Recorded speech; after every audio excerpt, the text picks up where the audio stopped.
Alright, so rather than just show the end of the search and end the video there, I figured I should talk about why I wasted $8.25 in train fare for a fruitless search. Star Fox. Star Fox is a pretty important franchise to me. It's actually not a very big franchise. It's been around since the early 1990s. I think the first game came out for the SNES in 1993.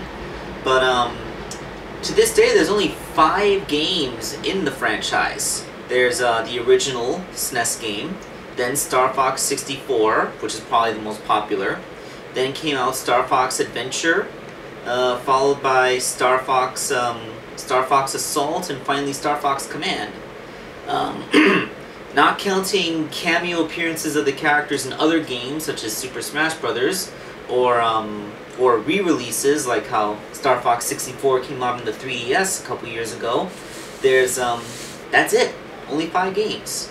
It's not the smallest franchise. I mean, I think Kid Icarus still has only like 3. There was the original NES title, a Game Boy game, and an Uprising. But still, it's not a very big franchise. And they're finally coming out with a new one, Star Fox Zero, which is coming out this holiday season, which will be the 6th game in the franchise, and it looks really good.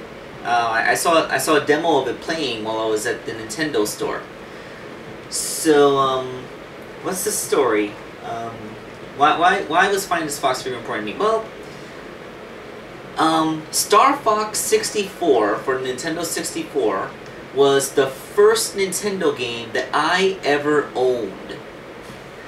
Yeah, I was in the 7th grade. I just won an essay contest, and the prize was my choice of a PlayStation or N64. I went with an N64 because partly because I was a contrarian. Everyone else liked the PlayStation. Also because I figured, hey, all these Nintendo characters have always been pretty cool. It would be cool to have a console that I could play with their games on. When I got the N64, it didn't have any demo carts or starter games. So, actually, in a pretty nice thing, the school principal, who was proud of me for winning the essay contest, actually bought me my first game for it. I picked Star Fox 64. He gave me the money to pay for it, and yeah, that was my first game.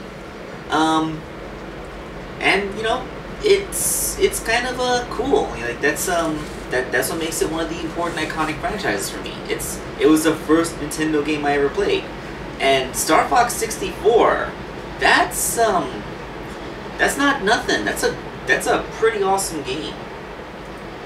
Let's see what's I mean, the graphics for the time were actually quite amazing. I mean, I played the SNES game, not much, but I have played it a little bit, and I played it way after I played N64. But the first Star Fox game was a pioneer in pseudo 3D graphics, but Star Fox 64 had actual texture to its graphics. Like things looked like metal, water, dirt. You know, as much as 64-bit graphics could do at the time. So you're not looking at a bunch of polygons zipping around. You're actually looking at things that look like spaceships flying over things that look like mountains and oceans. And that was cool. It was also the first video game I ever bought that had actual voice acting in it. Which is funny because voice acting on the N64 wasn't all that common. But, you know, like the mouth flaps didn't even really try to match the speaking, but you know, like it was one of the early pioneers of voice acting. I mean, sure, like some of the characters' voices sounded kind of weird, like Slippy Toad had one of the most annoying catchphrases, "Fox, get this guy off me." Like that actually got on lists for the most annoying line of dialogue ever delivered. You know, like they actually sounded like characters talking and not like weird digital twanging things that were being simulated. It was actual recorded voices, and that sounded so cool.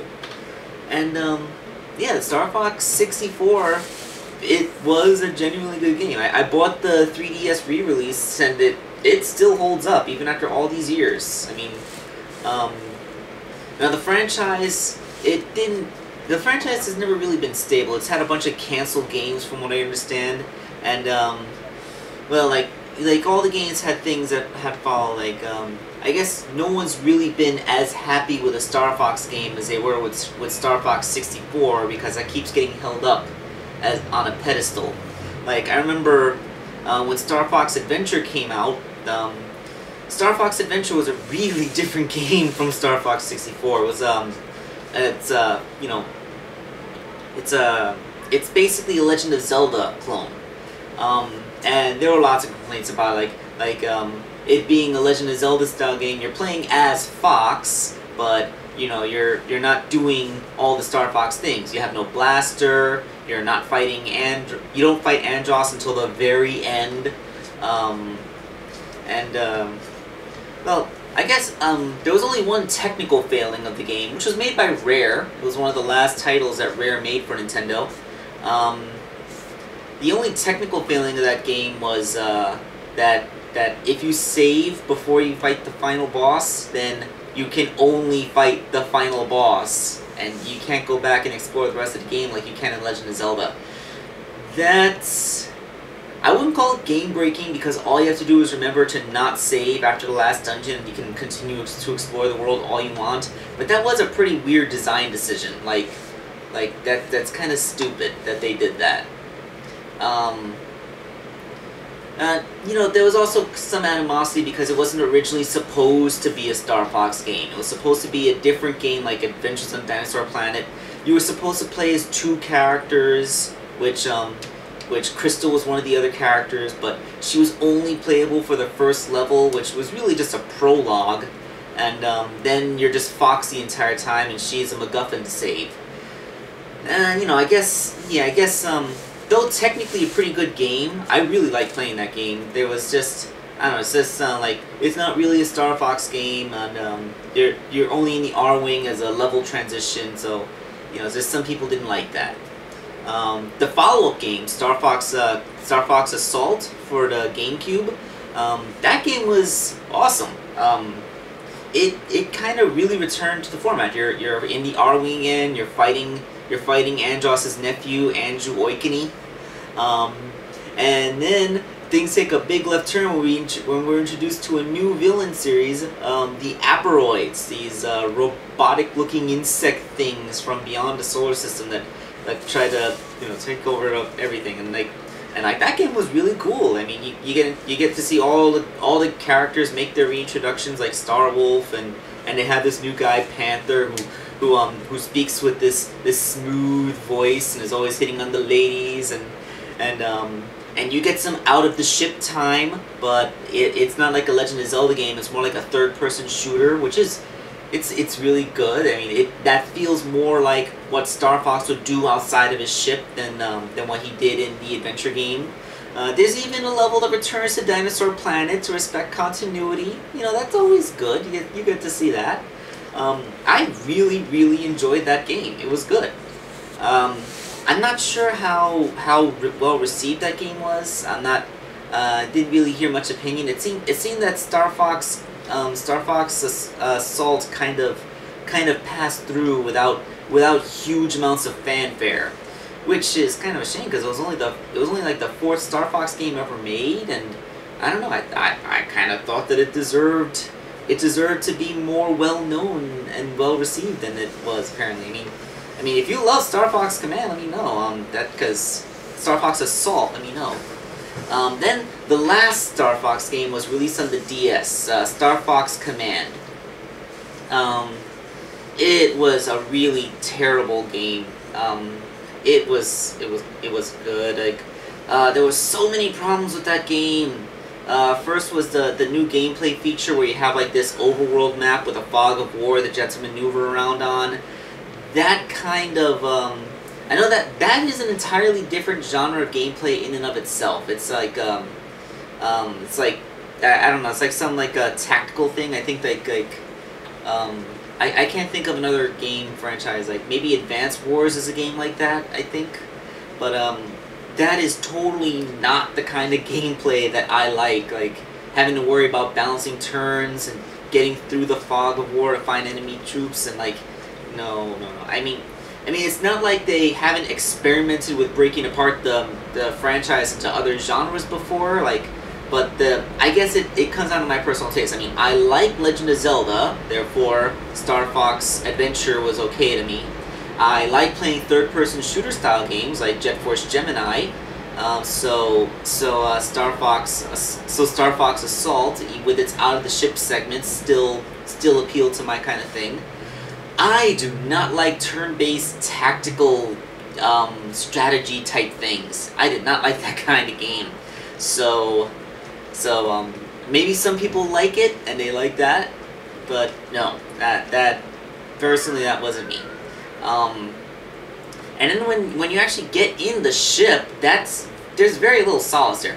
On the one hand, I will say it doesn't matter if you're left-handed or right-handed. The game plays the same either way, because like every button and the D-pad works to fire the lasers. You use the stylus to steer the ship and to drop bombs. But that's not a very effective way. I mean, like controlling the ship with the stylus pen, it feels incredibly awkward, and there's no options to switch to button controls. That sucks. The way bombs are dropped, it feels clunky because like when you go to drag a bomb, you can make the ship steer the wrong way. Plus, there's a timer. Like every time you go from that tactical overhead map to the thing, they say you have a limited fuel quantity, so you have a time limit to go through the levels. And this is just retarded. Like, there were times when I had to face down a boss and I had like 7 seconds to do it. Like that's not freaking possible. Like, why did they design the game that way? It was terrible. Not to mention that the controls are really bad. Like, when you get to the later levels, they start throwing so much shit at you. That stylus control simply isn't precise enough to actually maneuver out of the way of all the shit they throw at you. So, no, like... And then here's the big problem. The big thing that makes it go from being merely a flawed game to a truly bad game. The story. It had absolutely no respect for its own lore.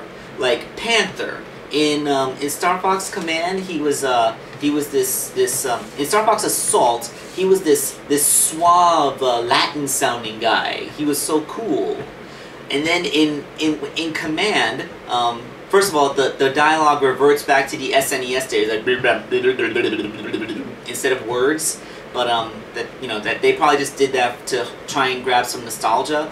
But when you read the dialogue, Panther is he's just this Neanderthal. He can't use pronouns properly, and he can barely string sentences together. You can see like there's ellipses where he's thinking of the next thing to say, like me like Crystal, like why did you turn your suave guy into a Neanderthal? That's disrespectful of the existing character. And then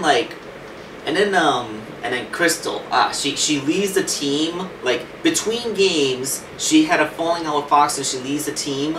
And there is supposed to be a storyline where Crystal rejoins the team and everything's fine.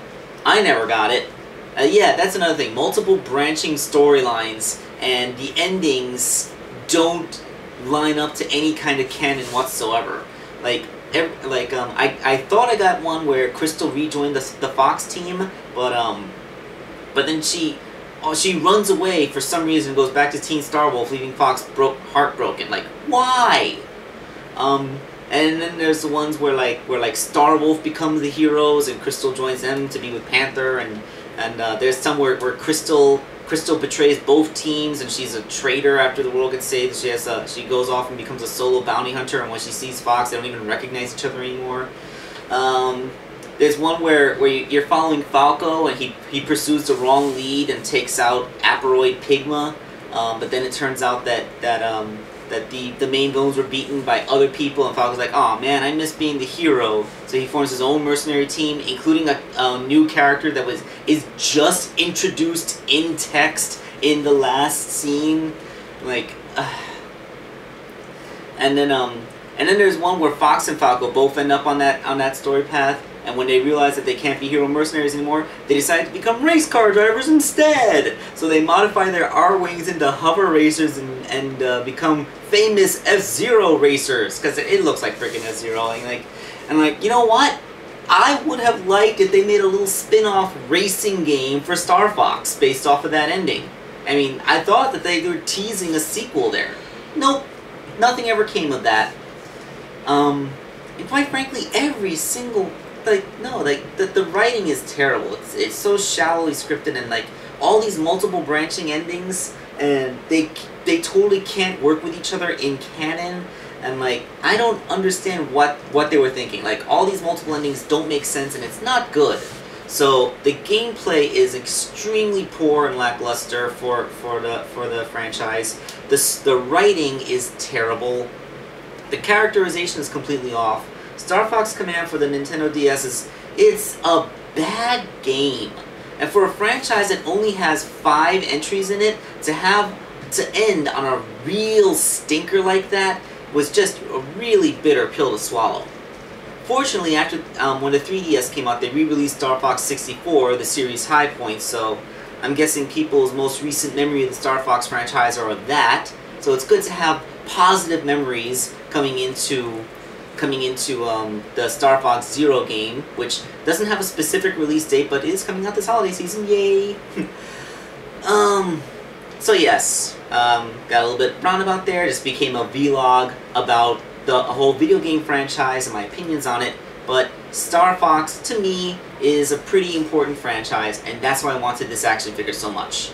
So hopefully I'll find it soon. We'll do a review of it, we'll talk, and that's it. This is Wakeangel2K1, and I'm signing off.